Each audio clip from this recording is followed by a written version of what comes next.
प्रणाम। ओम नमः शिवाय। कैसे आप? मैं हूं एस्ट्रोलॉजर अभिजीत। मैं आप सभी का स्वागत करता हूं इस वीडियो में। तो आज हम देखेंगे जुपिटर के गोल्डन रूल्स, और इस वीडियो के अंत तक आप सीखेंगे कि वो कौन से पॉजिटिव और नेगेटिव योग्स या गोल्डन रूल्स है जुपिटर के, जिसे आपको उपयोग में लाना चाहिए। और इस वीडियो की खास बात होने वाली है D60 में जुपिटर का किस प्रकार से उपयोग करना चाहिए, वो कौन से गोल्डन प्रिंसिपल्स है, रूल्स है, जिसे आपको D60 में देखना चाहिए। तो आज पराशरी नक्षत्रांशा का एक छोटा रहस्य मैं आपके सामने साझा कर रहा हूं। तो चलिए आगे बढ़ते हैं हमारे आज के विषय की तरफ। तो आज का विषय है गोल्डन रूल्स ऑफ जुपिटर, और इसे किस प्रकार से देखना चाहिए। तो पहला है वामन अवतार, यानी कि पहला है जो प्रिंसिपल्स या गोल्डन रूल्स, वो रिलेटेड है वामन अवतार की। तो देखिए, जुपिटर को हम भगवान विष्णु के वामन अवतार से भी कनेक्टेड करते हैं, और दूसरा देवगुरु बृहस्पति से भी हम उन्हें लिंक करते हैं। तो देखिए, देवगुरु बृहस्पति या जुपिटर को हम बहुत सहज तरीके से लेते हैं, लेकिन देवताओं का गुरु होना यह अपने आप में बहुत बड़ी बात है। जिस भी गद्दी पर या स्वर्ग में देवताएं हैं, तो उनका सिंहासन जिनके कारण है वो है देवताओं के गुरु। उनके स्ट्रेटेजी के कारण, उनके प्लानिंग के कारण ही देवताएं स्वर्ग में हमेशा से बने रहे।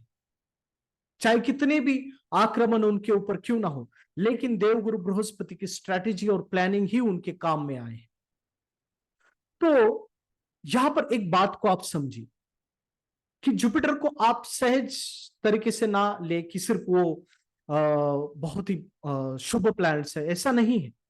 It's a strategy maker. Planning, सबसे बड़ी प्लानिंग अगर है तो सामर्थ्य के साथ वो करते हैं देवगुरु बृहस्पति, यानी कि जुपिटर। यानी कि गुरु स्ट्रैटेजी मेकर भी है और ग्रेट प्लानर भी है। जैसे कि अगर व्यक्ति को अपने जीवन में, लाइफ में यशस्वी होना है, तो गुरु बल बहुत ही आवश्यक है। वो क्यों? क्योंकि जो सामर्थ्य चाहिए किसी भी प्लानिंग को एग्जीक्यूट करने के लिए और सक्सेस करने के लिए, वो देवगुरु बृहस्पति ही प्रदान करते। हम स्ट्रेटेजी मेकिंग के लिए सिर्फ मार्स और सैटर्न को देखते हैं, लेकिन ऐसा नहीं है। जब तक मार्स और सैटर्न का संबंध जुपिटर से नहीं बनता, तब तक व्यक्ति के जीवन की जो प्लानिंग है वो एग्जीक्यूट सही तरीके से नहीं होती। इसलिए जुपिटर सामर्थ्य का प्रतीक है, यश का प्रतीक है। यानी कि जो प्लानिंग और स्ट्रेटेजी में सामर्थ्य चाहिए, यश चाहिए, वो देवगुरु हमें प्रदान करते हैं। ये पहला प्रिंसिपल आप याद रखिए, गोल्डन रूल्स याद रखिए। इट्स सामर्थ्य का प्रतीक, यश का प्रतीक है। प्लानिंग और स्ट्रेटेजी में जो सक्सेस चाहिए उसका प्रतीक है देवगुरु बृहस्पति, यानी कि जुपिटर। तो जिस भी भाव में जुपिटर होते हैं, उस भाव के संबंधित प्लानिंग हमेशा से ही व्यक्ति की यशस्वी होती है या सक्सेसफुल होने को देखी जाती है।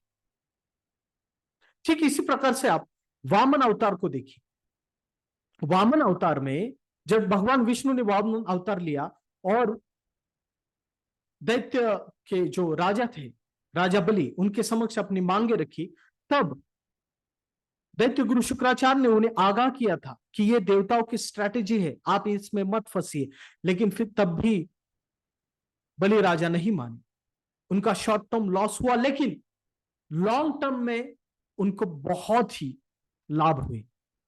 ओके, उस विषय में हम नहीं जाएंगे, लेकिन यहां पर मैं आपको एक गोल्डन रूल बताना चाहता हूं कि जब भी जुपिटर में वीनस के अंतरा आती है, तब उस नेटिव के समक्ष उसके जीवन में कोई ना कोई तो व्यक्ति ऐसी मांग रखता है, जो मांग पूरी करने पर उस व्यक्ति के शॉर्ट टर्म लॉसेस हो सकते हैं, लेकिन लॉन्ग टर्म बहुत ही फायदे हो सकते हैं।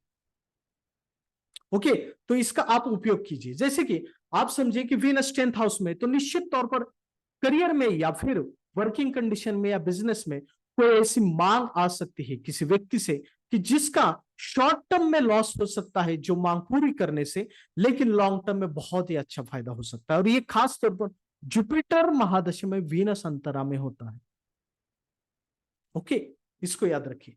या फिर रिवर्स भी देखा है मैंने अपने एक्सपीरियंस में, वीनस महादशा में जुपिटर अंतर में। तो समझिए कि वीनस 7th हाउस में है, ओके, तो निश्चित तौर पर पत्नी ऐसी कोई मांग रख सकती है इस दशा में कि जो पूरी करने पर शॉर्ट टर्म लॉस हो सकते हैं, लेकिन लॉन्ग टर्म निश्चित तौर पर बड़े फायदा हो सकता है उस व्यक्ति। अगर द्वितीय भाव में जो वीनस है, तो फाइनेंस रिलेटेड कोई ऐसी मांग आ सकती है जो शॉर्ट टर्म में लॉसेस कर सकती है, लेकिन दीर्घकालीन लॉन्ग टर्म में उसे बहुत ही फायदा दे सकती है।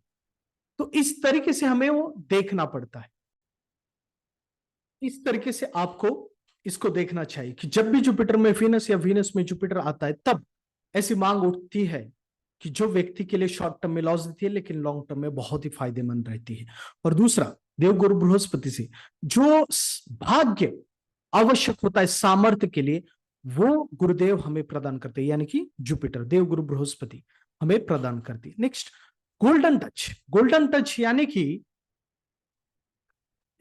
जहां पर भी जुपिटर होता है, ओके, जहां पर भी देवगुरु बृहस्पति विराजमान होते हैं, वहां पर गोल्डन टच एक्टिवेट हो जाता है।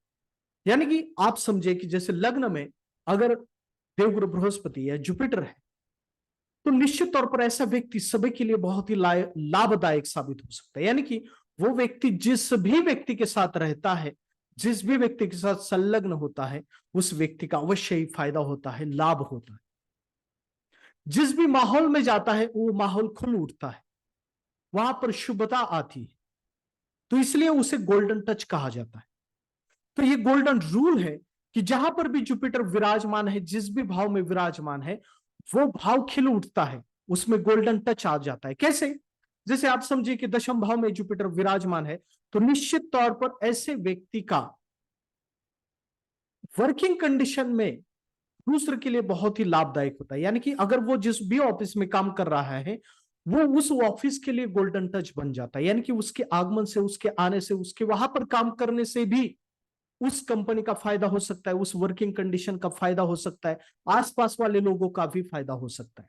और जो जिन जिन लोगों को करियर के संबंधित मार्गदर्शन करेगा, गाइडेंस करेगा, उनका करियर बेहतर होने लगेगा, उनके उनके लिए वो डिसीजन सही साबित होने लगे। जैसे कि अगर वो, आप समझे कि किसी के द्वितीय भाव में जुपिटर है, तो ऐसे व्यक्ति का किसी दूसरे को फाइनेंशियल गाइडेंस करना बहुत ही अच्छा साबित हो सकता है। यानी कि वो गोल्डन टच बन जाता है किसी दूसरे व्यक्ति के फाइनेंस के लिए, फाइनेंस के रिगार्डिंग। तो इस प्रकार से आप देखिए, जैसे कि अगर सप्तम भाव में जुपिटर है, तो वो व्यक्ति अपने वाइफ के लिए तो गोल्डन टच बन ही जाता है, लेकिन उसका किसी दूसरे को विवाह संबंधित मार्गदर्शन करना भी उस दूसरे व्यक्ति के लिए लाभदायक बन जाता है। तो इस प्रकार से आपको देखना पड़ता है। अगर 4th हाउस में, तो किसी घर के लिए हो, या 4th हाउस की जो सिग्निफिकेशंस है उसके लिए वो गोल्डन टच बन जाता है। अगर 5th हाउस में जुपिटर है, तो ऐसा व्यक्ति किसी एजुकेशन के लिए या एजुकेशन के गाइडेंस के लिए बहुत ही अच्छा गोल्डन टच बन जाता है। तो इस प्रकार से इस प्रिंसिपल का या इस रूल का आपको उपयोग करना है। ओके, तो नेक्स्ट अगर आप देखेंगे तो जॉय एंड गिविंग थिंग्स, तो जुपिटर क्या है? जुपिटर है जॉय, यानी कि हाँ, और दूसरा गोल्डन टच के लिए मैं आपको बताना चाहूंगा कि जिस भी कॉम्बिनेशन में जुपिटर है, यानी कि अगर जुपिटर और मार्स का कॉम्बिनेशन है, तो ऐसा व्यक्ति अपने भाई के लिए गोल्डन टच बन जाता है। यानी कि भाई के लिए वो अच्छा मार्गदर्शक हो जाता है। जब भी वो अपने भाई के साथ रहता है या भाई के संबंधित डिसीजंस लेता है, तो वो भाई के लिए बहुत ही अच्छे रहते हैं, प्रॉपर्टी के लिए भी बहुत अच्छे साबित हो सकते हैं। अगर जुपिटर वीनस का कॉम्बिनेशन है, तो ऐसा व्यक्ति अपने लाइफ पार्टनर के लिए गोल्डन टच हो जाता है। अगर जुपिटर सैटर्न है, तो ये करियर के लिए गोल्डन टच बन जाता है। अगर जुपिटर सन है, तो ये अपने फादर के लिए गोल्डन टच बन जाता है। जुपिटर मर्क के लिए है, तो अपने दोस्तों के लिए गोल्डन टच बन जाता है। ओके, तो इस जुपिटर मून है, तो घर के एनवायरनमेंट के लिए गोल्डन टच बन जाता है, मदर के लिए गोल्डन टच बन जाता है, दूसरे के मानसिकता इंप्रूवमेंट के लिए भी ये गोल्डन टच बन जाता है। तो इस प्रकार से भी देखना पड़ता है। तो जुपिटर दूसरा है नेक्स्ट रूल कि जुपिटर जॉय एंड हैप्पीनेस है, यानी कि जहां पर भी जुपिटर होता है, जुपिटर अपने साथ आनंद लेके आते हैं और आनंद निर्माण करते हैं। तो जहां पर भी जुपिटर है वहां से व्यक्ति को आनंदित होना चाहिए, आनंद लेना चाहिए। यानी कि अगर दशम भाव में जुपिटर है तो हमेशा से ही वर्किंग कंडीशन में जितना व्यक्ति आनंदित रहेगा उतना उस व्यक्ति का करियर आगे बढ़ेगा। ओके, अगर द्वितीय भाव में है तो उसे फाइनेंस रिलेटेड हमेशा से ही ऐसे डिसीजंस लेने चाहिए जिससे इस व्यक्ति का आनंद और जागृत हो सकता है। तो इस प्रकार से इस प्रिंसिपल का या इस रूल का उपयोग करना चाहिए। स्पिरिचुअल पेंडिंग कर्मा, नेक्स्ट है स्पिरिचुअल पेंडिंग। देखिए, जुपिटर की जब भी दशा आती है तब वो बेटरमेंट ही लाते हैं, यानी कि अच्छा ही होता है किसी व्यक्ति के जीवन में। लेकिन अगर उस व्यक्ति के जीवन में थोड़ी बहुत नकारात्मकता आ रही है तो इसके पीछे कहीं ना कहीं तो स्पिरिचुअल पेंडिंग कर्मा ही है।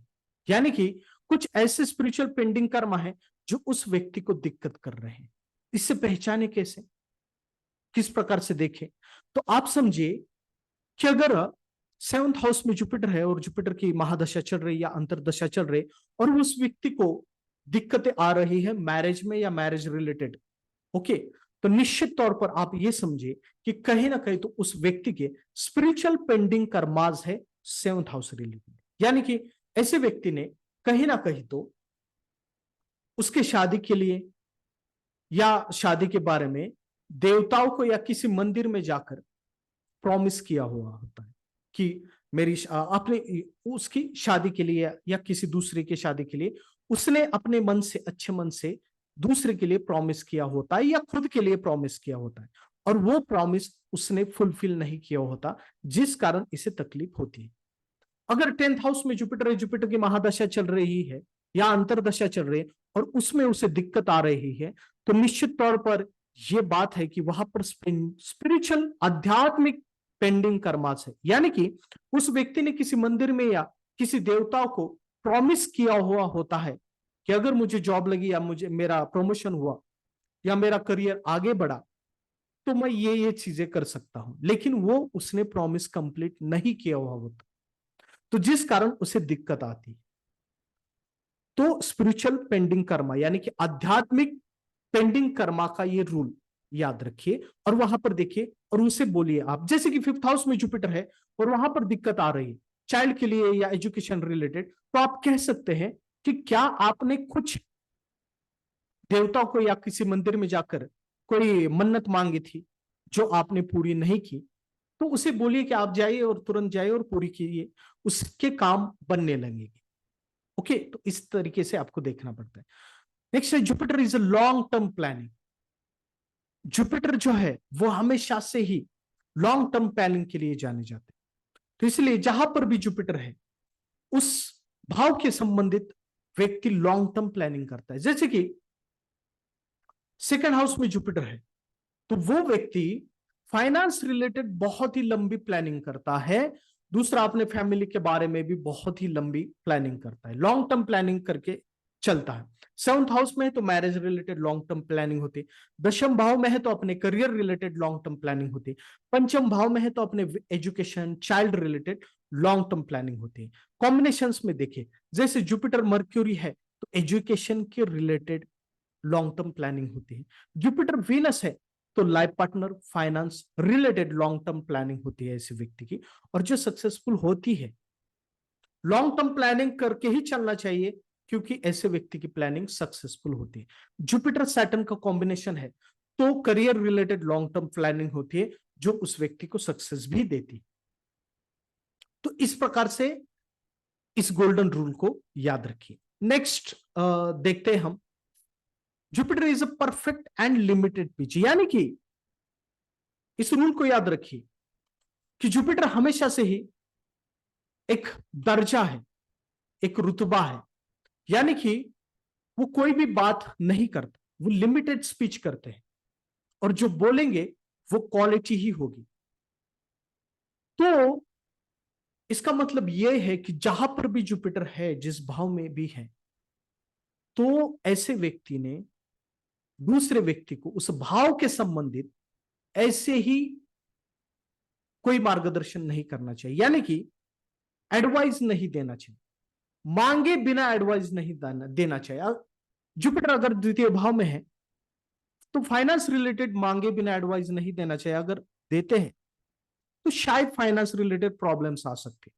दशम भाव में जुपिटर है तो ऐसे व्यक्ति ने किसी दूसरे व्यक्ति को मांगे बिना या डिस्कशन, अच्छे डिस्कशन के बिना फ्री में एडवाइस नहीं देना चाहिए।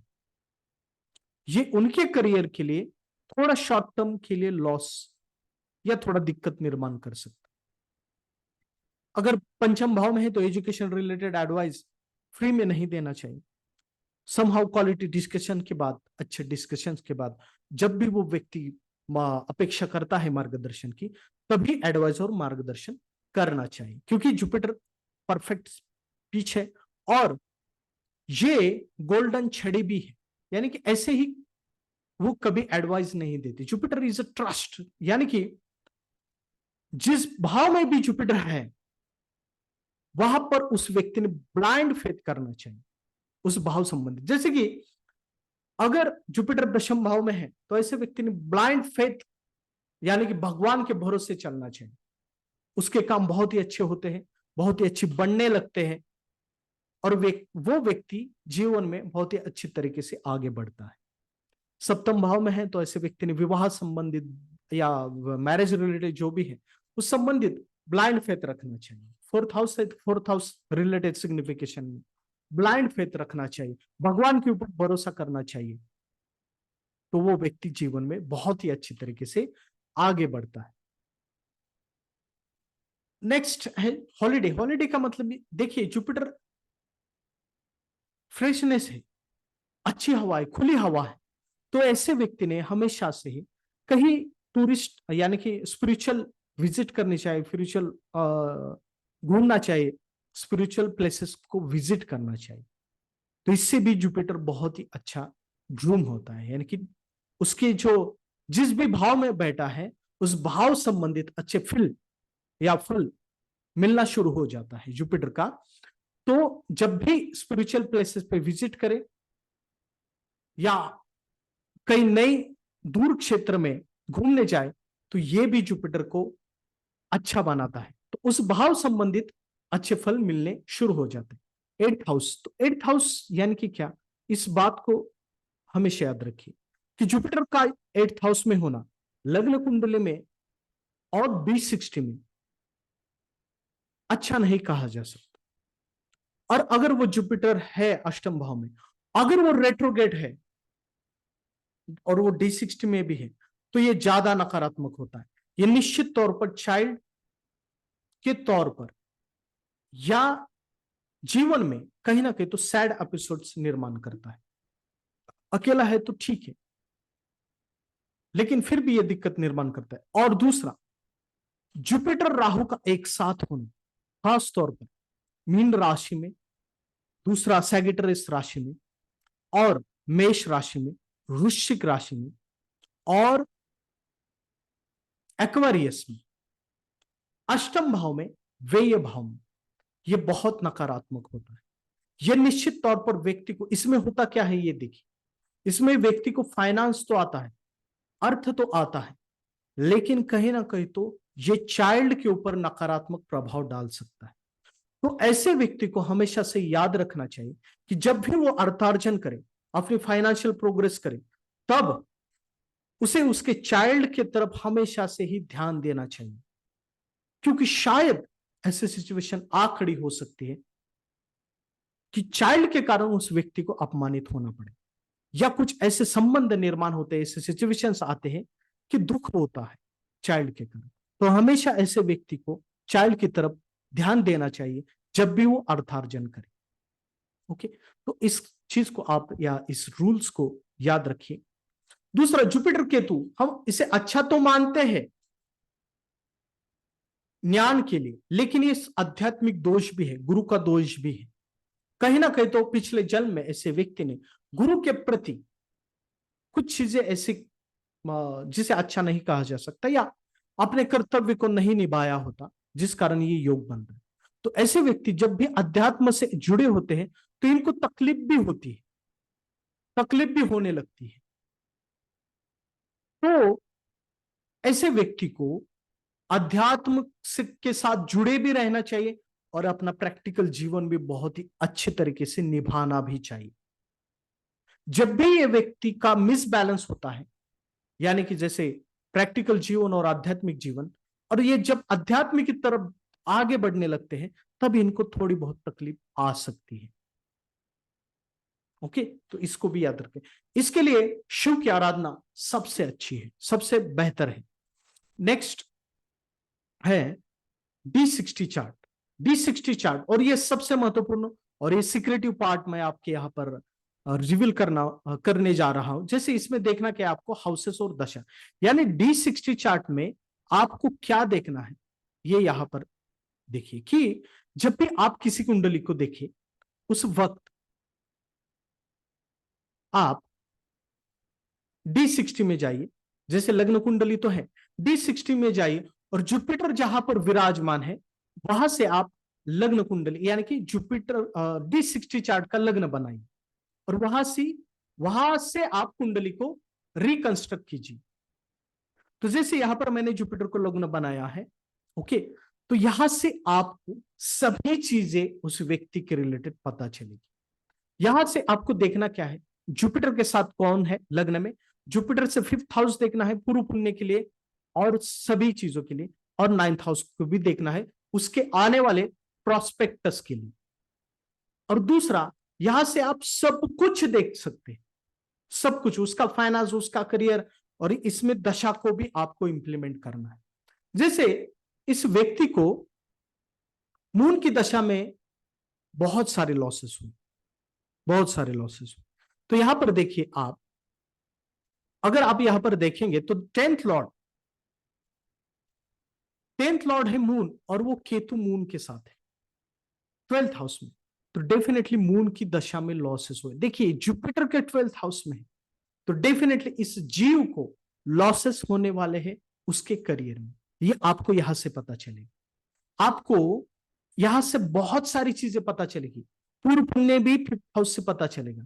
जैसे 5th लॉर्ड 10th हाउस में है, यानी कि इस व्यक्ति का कुछ ना कुछ तो पिछले जन्म का रहा है डिसकंटिन्यू करियर के लिए, यहां से पता चलेगा आपको। और यहां पर देखिए सैटर्न और मार्स का समसप्तक योग है, यानी कि पूर्व पुण्य दोषम यहां पर निर्माण हुआ है। तो यह दिखाता है कि इस व्यक्ति को पूर्व जन्म के कुछ कर्म के कारण इस जन्म में करियर में बहुत संघर्ष करना पड़ेगा। जुपिटर सन के साथ है, सन डेबिलेटेड है, यानी कि ये पॉलिटिक्स तो अटैच रहेगा, लेकिन वो नेम फेम उसे प्राप्त करने के बाद भी दिक्कतें आएगी, ये दिखाता है। तो इस तरीके से आपको देखना, यहां पर आप दशा का भी उपयोग ला सकते हो, पूरी कुंडली भी देख सकते हैं। जैसे कि नेक्स्ट एग्जांपल लेते हैं हम, यहां पर ये कुंडली देखिए, यहां पर डायरेक्टली D60 को देखते हैं। ओके, तो इस व्यक्ति को अगर हम यहां पर जुपिटर का लग्न बनाए, तो देखिए 5th हाउस को देखिए, वहां पर सैटर्न है, 5th लॉर्ड मून केतु के साथ। ओके, तो इस व्यक्ति को चाइल्ड की बहुत ज्यादा प्रॉब्लम है। लगभग 8-10 साल हुए शादी को, लेकिन अभी भी संतति नहीं है। क्यों? यहां पर D60 से पता चलेगा, वो भी गुरु के लग्न से, जुपिटर के लग्न से। तो जुपिटर को लग्न बनाना है और वहां से आपको रीडिंग निकालना है। देखिए 5th लॉर्ड केतु के साथ सैटर्न है, तो पूर्व पुण्यम दोषम चाइल्ड के रिलेटेड है। ओके, तो पिछले जन्म के कुछ कर्म ऐसे हैं जिनके कारण इस जन्म में चाइल्ड के रिलेटेड दिक्कत आएगी, ये आप यहां से जान सकते हैं। जुपिटर के 12th हाउस में वीनस है, तो फाइनेंशियल लॉसेस इस व्यक्ति के डेफिनेटली होगी। ओके, तो 3rd लॉर्ड वीनस है 12th हाउस में, तो खुद के कुछ डिसीजंस के कारण या रिस्क डिसीजंस के कारण ये व्यक्ति फाइनेंशियल लॉस करेगा वीनस की अंतरा में, वीनस की दशा। तो इस प्रकार से आपको देखना है। 10th हाउस में राहु है, वो भी सैगिटेरियस में है। तो निश्चित तौर पर ये व्यक्ति अपने करियर में या बिजनेस में कुछ चीटिंग अवश्य ही करेगा, या उसका जो बिहेवियर है वो क्लीन नहीं कहा जा सकता इसके बिजनेस में। तो ये चीजें आप यहां से रीडिंग निकाल सकते हैं। मैरिज के बारे में भी रीडिंग्स निकाल सकते हैं, सब कुछ। जुपिटर को लग्न बनाइए D60 में, बहुत ही सीक्रेटिव चीज है, और वहां से सब कुछ निकले। आप करियर के बारे में निकालिए, दशा को देखिए, सब कुछ देखिए, आपको तुरंत पता चलेगा। देखिए 9th Lord is in the लग्न जुपिटर के साथ, ये सब कुछ होने के बाद भी ये व्यक्ति भाग्यशाली है। तो ये सब कुछ होने के बाद भी इसे चीजें प्राप्त होगी। यहां से आप रीडिंग निकाल सकते हैं। इस तरीके से आपको देखना पड़ेगा। नेक्स्ट कुंडली को देखते हैं। जितना हम ज्यादा एग्जांपल देखेंगे आप बेहतर तरीके से समझ सकते हैं। यहां पर D60 को देखिए, D60 कुंडली डायरेक्टली जुपिटर को हम लग्न बनाते हैं। जुपिटर के साथ कौन है? मरकरी। तो ये व्यक्ति हमेशा से ही ज्ञान ग्रहण करने में या ज्ञान लालसा इसको रहेगी, ज्ञान अर्जित करने में ये सक्षम रहेगा। हमेशा से ही ये व्यक्ति टैलेंटेड है, टैलेंटेड रहा है, एजुकेशन बहुत ही अच्छी। फिर आप 5th हाउस को देखिए। 5th हाउस में देखिए क्या है? मून। ओके, तो पूर्व पुण्य अच्छा है इस व्यक्ति का। ओके, जिसके कारण इस व्यक्ति को पूर्व पुण्य के कारण पत्नी और फाइनेंस व्यक्ति को हमेशा अच्छा मिलता है। दूसरा यहां पर देखिए कि जुपिटर के ठीक सामने यानी कि 2nd हाउस में वीनस और मार्स है। ओके, तो इस व्यक्ति की फाइनेंशियल कंडीशंस भी अच्छी रहेगी। यहां से आप रीडिंग ले सकते हैं। देखिए Saturn is in the 12th house, तो ये व्यक्ति सैटर्न की दशा अंतरा में प्रदेश गए थे। ओके, यानी कि वहां पर उन्होंने करियर किया, वहां पर उन्होंने गेन किया। तो यहां पर देखिए ये जुपिटर, ये D60 से निकाल सकते हैं कि आखिर इस जीव का प्रारब्ध क्या कर रहा है, उसका प्रोस्पेक्ट क्या है, वो आगे किस तरीके से जा सकता है। D60 में देखिए जैसे सैटर्न 12th हाउस जुपिटर से है, तो निश्चित तौर पर फॉरेन में जाकर इन्होंने बहुत ही अच्छी करियर की। ओके, मून की दशा को देखिए, यहां पर मून 5th हाउस में है और मून अष्टम भाव में लग्न कुंडली में, तो मून की दशा में दिक्कतें आई। Okay, child related. इस प्रकार से आप देख सकते हैं। नेक्स्ट कुंडली को हम देखते हैं। यहां पर देखिए जुपिटर को हम लग्न बनाते हैं D60 में। जुपिटर डेबिलेटेड है।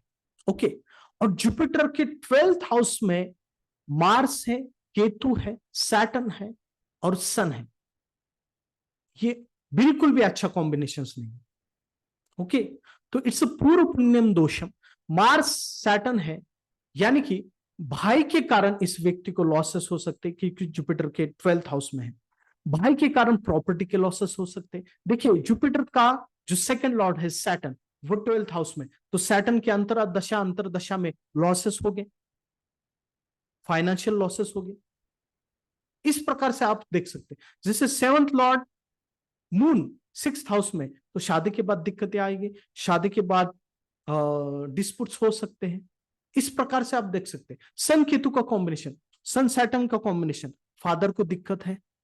ओके, इमेज को प्रॉब्लम हो सकती है, स्ट्रगल से भरी जिंदगी रह सकती है।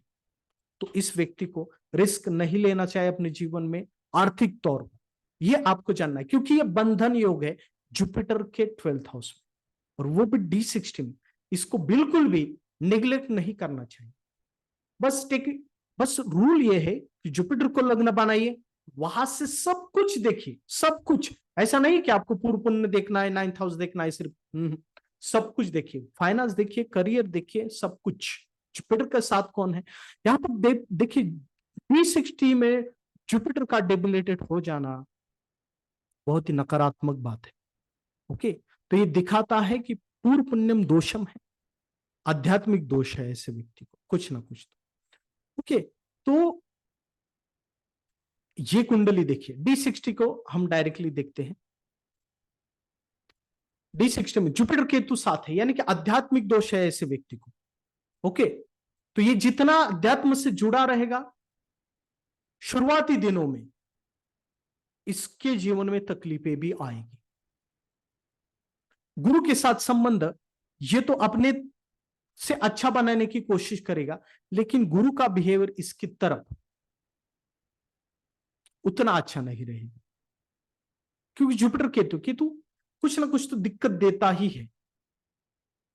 ओके, तो आप देखिए सैटर्न मून है 12th हाउस में, बंधन योगा जुपिटर के 12th हाउस में।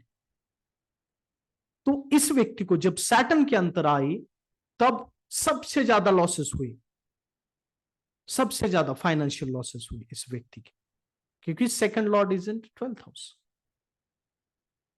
ओके, 9th हाउस में देखिए सैगिटेरियस का राहु है, it's also negative thing D60 में। और हाँ, पराशरी नक्षत्रांशा में D60 में ट्रू नोड्स यूज किए जाते हैं केतु और राहु के।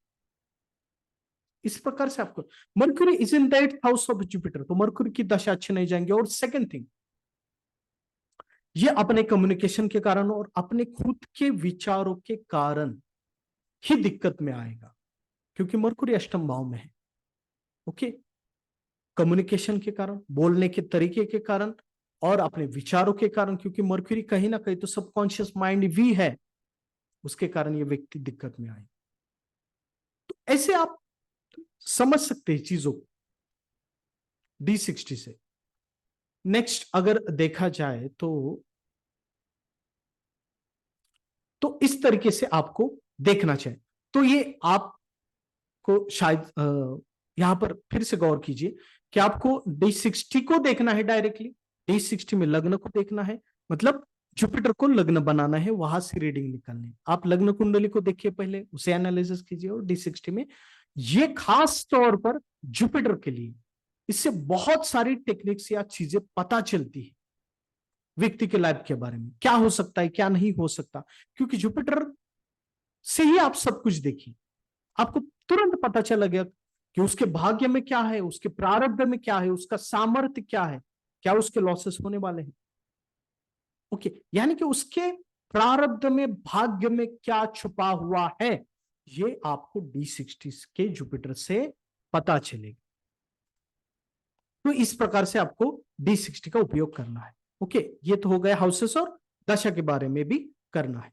नेक्स्ट है कॉम्बिनेशन। तो जुपिटर सन का कॉम्बिनेशन के माध्यम से कैसे देखें, जैसे कि जुपिटर और सन का कॉम्बिनेशन अगर है तो ऐसे व्यक्ति ने क्या करना चाहिए, रूल क्या है। तो देखिए, ऐसे व्यक्ति ने हमेशा लोगों से जुड़ा रहना चाहिए, लोगों की हमेशा सहायता करनी चाहिए और समाज से जुड़े रहना चाहिए, सामाजिक तौर पर काम करना चाहिए। तो अगर ऐसे काम करते हैं तो ऐसे व्यक्ति का जीवन बहुत ही समृद्ध होने लगता है। जुपिटर सैटर्न कॉम्बिनेशन है तो भी ऐसे व्यक्ति को हमेशा से ही समाज से जुड़ा रहना चाहिए, दूसरे लोगों को करियर के संबंधित मार्गदर्शन करनी चाहिए, हेल्प करनी चाहिए, उनको आगे बढ़ने के लिए हेल्प करनी चाहिए। अगर ऐसा करते हैं तो इनका करियर और इनका जीवन बहुत ही समृद्ध हो जाता है। जुपिटर वीनस का कॉम्बिनेशन है तो ऐसे व्यक्ति ने दूसरों के मैरिज लाइफ में सहायता करनी चाहिए, मैरिज के लिए सहायता करनी चाहिए, महिलाओं के संबंधित जो भी चीजें उनको सहाय करना चाहिए, दूसरों को फाइनेंशियल हेल्प करनी चाहिए। अगर वो करते हैं तो अपने जीवन में बहुत ही आगे जा सकते हैं, समृद्ध जीवन उनका हो सकता है। ओके, दूसरा जुपिटर मर्क्यूरी अगर कॉम्बिनेशन है तो ऐसे व्यक्ति ने एजुकेशन के लिए हेल्प करनी चाहिए, जितना वो एजुकेशन, जितना वो पढ़ेंगे, जितना वो लिखेंगे, उनके लिए बेहतर होगा। जुपिटर मार्स के लिए, दूसरों के लिए या खुद के भाई के लिए हेल्प करनी चाहिए, दोस्तों को हेल्प करनी चाहिए। अगर ऐसा करते हैं तो इनका जीवन बहुत ही समृद्ध होने लगता है। तो इस प्रकार से आपको देखना है। तो हमने देखा सब वामन अवतार, फिर देवगुरु बृहस्पति, फिर गोल्डन टच, जॉय थिंग्स क्या है, स्पिरिचुअल पेंटिंग कर्मा क्या है, लॉन्ग टर्म प्लानिंग क्या है, पर गाइडेंस क्या है, जुपिटर ट्रस्ट क्या है, हॉलीडेज यानी स्पिरिचुअल प्लेसेस को विजिट करना चाहिए, फिर 8th हाउस में जुपिटर हो, फिर जुपिटर राहु का, जुपिटर केतु का, फिर D60 में देखा, और ये कॉम्बिनेशन हमने आज देखे। तो ये था जुपिटर के गोल्डन रूल्स। इसे आप देखिए, इसे इंप्लीमेंट कीजिए और अपने भीतर उतारने की कोशिश कीजिए। तो चलिए, आज के लिए बस इतना ही, फिर मिलते हैं किसी अच्छे विषय को लेकर। प्रणाम, ओम नमः।